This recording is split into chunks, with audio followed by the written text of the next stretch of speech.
এই পৃথিবীতে সবথেকে বড় চাকরির নাম হচ্ছে সালাত, আর এই চাকরির বেতন হচ্ছে জান্নাত। সুবহানাল্লাহ বিহামদি। আপনি পৃথিবীতে যত চাকরি করেন না কেন, সেটার একটা সীমাবদ্ধতা আছে, সেটার ভালো মন্দ সব আছে, কিন্তু একমাত্র নামাজই এমন একটা চাকরি, এমন একটা ইবাদত, এমন একটা কাজ, এমন একটা আমল, যেটা করতে পারলে এইটার বিনিময়ে আল্লাহ তাআলা আপনাকে জান্নাত দান করে দিবেন। এজন্য প্রিয় ভাই, নামাজকে কখনো ছেড়ে দিবেন না।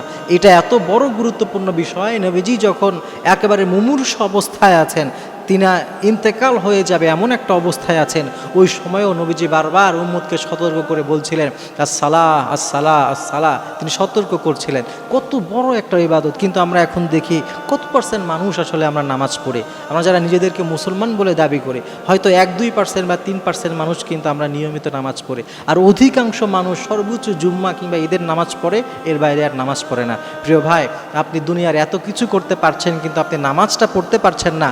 আপনি এত চাকরি করেন, এত ব্যবসা করেন, কিন্তু আল্লাহ একটা নামাজ দিল, এটা করতে পারছেন না।